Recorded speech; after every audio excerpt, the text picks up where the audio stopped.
क्या टूट गया है? वो मूड़ी कोई काट दिया, अलग कर दिया। मूड़ी मतलब सिर? सिर अलग कर दिया। ये क्या हो गया? उतना प्यारा सा भगवान था जिसने इस पूरी दुनिया को बनाया था अपनी खुद की ताकत से, पर उसी की सर को किसी ने उड़ा दिया। वो कई यार बहुत ही दुख की बात है। पूरी जो क्लिप हम आगे दोस्तों देखेंगे कि क्यों, कैसे और किसने काटा था भगवान की सर को। पर उससे पहले आपको बता दूं कि इस वीडियो में आज हम मूसा अलैहिस्सलाम की एक शॉर्ट कहानी को सुनेंगे। जो कहानी तो शायद आपको मालूम होगी, बट उस कहानी से हम आज एक बहुत बड़ी बात को सीखने जा रहे हैं जो यकीनन आप इससे पहले नहीं सीखे होंगे। हज़रत मूसा अलैहिस्सलाम का किस्सा आप देखें। हज़रत मूसा अलैहिस्सलाम, तो चलिए पहले हम इस क्लिप को देख लेते हैं जहां पर एक आंटी जी हिंदू के गुरु अनिरुद्ध आचार्य जी के पास आती है और अपनी बात रखती है, जहां पर वो उनके एक भगवान की सर को काटने की बात कहती है, जो कि यार वाकई बहुत बड़ी दुख की बात है, क्योंकि आमतौर पर तो किसी की सर अगर काट जाती है तो वो जिंदा नहीं बच सकती, पर भगवान की बात कुछ और है, वो जिंदा रह भी सकते हैं। मगर दोस्तों अगर उसके अंदर इतनी ताकत है कि वो बिना सर के जिंदा रह सकते हैं, तब तो यार यहाँ पर और एक बहुत बड़ी सवाल खड़ी हो जाएगी कि उतनी ताकत रहने के बावजूद भी आखिर उसकी सर को काट किसने दिया। मतलब भगवान से वो सर काटने वाला ज्यादा ताकतवर साबित हो जाएगी। इसी बात को दोस्तों दिमाग में रखते हुए चलिए इस क्लिप को देख लेते हैं। गुरुजी राधे राधे। जी जी जी। आपके चरणों में कोटि कोटि प्रणाम गुरुजी। जी। आपसे दीक्षा लेकर के मैं धन्य हो गई गुरुजी, धन्य हो गई गुरुजी। आशीर्वाद दीजिए। खुश रहिए। और एक प्रश्न पूछना है गुरुजी। हमारे ससुराल में भोले बाबा के मंदिर है, पर उनका मूड़ी टूट गया है, तो हम सोचे कि क्या टूट गया है? वो मूड़ी कोई काट दिया, अलग कर दिया। मूड़ी मतलब सिर? सिर अलग कर दिया। तो उन पे कोई जल नहीं चढ़ाते हैं, बाबा के पूजा नहीं होता तो है। कितने पुराने हैं वो? बहुत पुराने हैं गुरुजी। हाँ हाँ, मुगलों के टाइम के जब मंदिर तोड़े गए होंगे तभी के होंगे। ठीक है, ये मतलब टूट भले गए हैं, परंतु वो है तो कुछ तो बचा हुआ है जी, सब कुछ है। हाँ तो ठीक है, उनकी पूजा कर सकते हैं।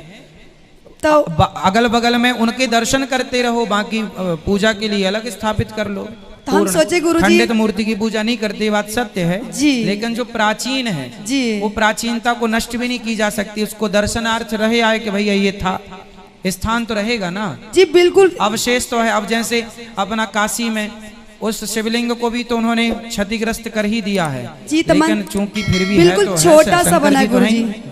मंदिर नहीं बना, इसी पूरा गोल सा बना है। ठीक है, भोले शंकर जी के दर्शनीय है, दर्शन करते रहो, भोलेनाथ जी का दर्शन वहाँ करते रहो। तो हम सोचे कि 1 लाख रुपए जमा किए गुरुजी, कीर्तन भजन करके हम सोचे सारे गांव वाले सहायता हो जाए और शिव गुरु का मंदिर बन जाए। अच्छा है, बनवाओ बढ़िया मंदिर। तो हमारी कोई सहायता नहीं करते गुरुजी। करेंगे आपकी सहायता, भगवान पर आप आशीर्वाद दीजिए कि हमारे जीते जी मंदिर बन जाए। बिल्कुल, अभी तो बहुत जियोगे आप। नहीं गुरुजी, कब बुलावा आ जाएगा कोई पता नहीं। अल्लाह रब्बुल इज़्ज़त की ज़ात ही है जो नफ़ा नुकसान का तने तनहा मालिक है। यस, वो नुकसान पहुंचाने पे आए तो कोई फ़ायदा नहीं पहुंचा सकता, फ़ायदा पहुंचाने पे आए तो कोई नुकसान नहीं पहुंचा सकता। नेवर। ये अकीदा इंसान को बहादुर बनाता है। याद रखिए, अल्लाह का खौफ, अल्लाह का डर, ये इंसान को बहादुर बनाता है। इंसान के अंदर बहादुरी पैदा होती है, जुरात पैदा होती है। और मखलूक का डर, मखलूक को नफ़ा नुकसान का मालिक समझना, यह इंसान को बुज़दिल बना देती है।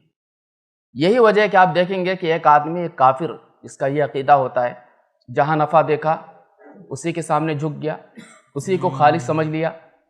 सूरज को देखा, सूरज की रोशनी से फ़ायदा हो रहा है, उसी की इबादत में लग गया।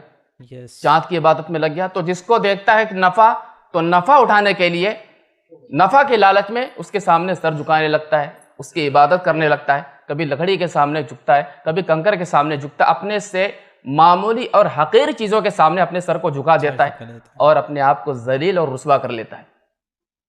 लेकिन एक मोमिन का मामला, जिसका अकीदा यह होता है कि नफ़ा नुकसान का मालिक तो सिर्फ अल्लाह की ज़ात है, लिहाजा झुकना भी उसी के सामने है, सजदा भी उसी के सामने है, औलाद से महरूमी तो औलाद का मुतालबा भी उसी से है, रिज़्क़ की तंगी तो रिज़्क़ में कुशादगी के लिए उसी के सामने झुकना है, उसी के सामने हाथ उठाना है। मोमिन अपने वक़ार को, एक जो इंसान का जो वक़ार, जो अल्लाह ने इंसान को यानी एक बेहतरीन मखलूक बनाया है, वो अपने वक़ार को बाकी रखता है इसी अकीदे के बुनियाद पर।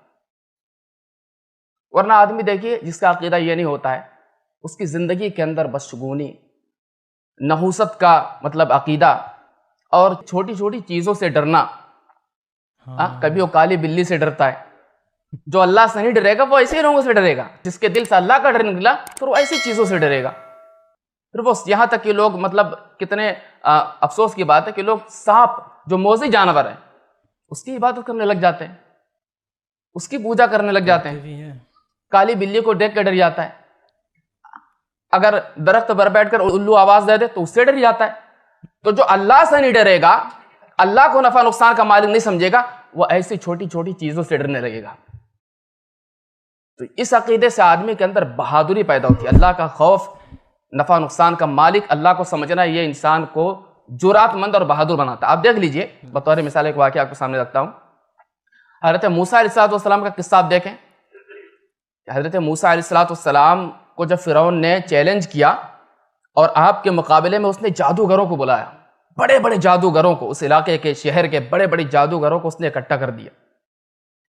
और हज़रत मूसा अलैहिस्सलाम को रुसवा करने के लिए, आपकी नबूवत को झुटलाने के लिए कि जब मूसा हार जाएंगे तो हम डंके के चोट पे कह देंगे सारे के सारे। और ऐसा नहीं कि जादूगरों को इकट्ठा किया, बल्कि सारे शहर वालों को इकट्ठा किया उसने ऐलानिया तौर पर मुकाबले के लिए, ताकि सारे लोगों के सामने जब मूसा हारेंगे इनकी तौहीन भी होगी और इनके दीन की भी तौहीन हो जाएगी, लोग इनकी नबूवत को झुटला देंगे।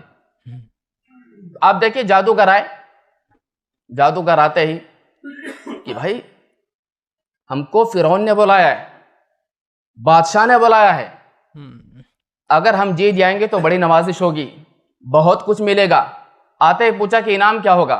कहा इनाम की बात करते हो, इन्नकुम इज़ल लमीनल मुकर्रबीन, इनाम मत पूछो, तुम हमारे करीबी हो जाओगे, हमारे करीबी हो जाओगे, तुम हमारे दरबारी हो जाओगे, इनाम की फिक्र मत करो। अच्छा देखिए, ये जादूगर हैं, अकीदा कुफ्र का है, नफा नुकसान का मालिक किसी और को समझ रहे हैं।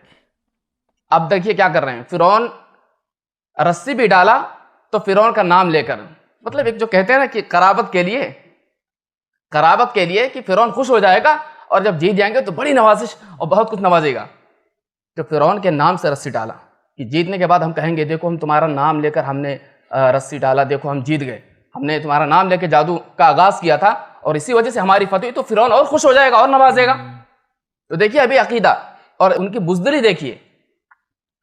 लेकिन जब हज़रत मूसा अलैहिस्सलाम गालिब आए और उन्होंने जब हज़रत मूसा अलैहिस्सलाम का मोजज़ा देखा तो समझ गए कि जादूगर का काम नहीं है, ये कोई जादुई काम नहीं है, ये अल्लाह रब्बुल इज़्ज़त एक बहुत ही मजबूत ज़ात की तरफ से मिलने वाला एक मोजज़ा है।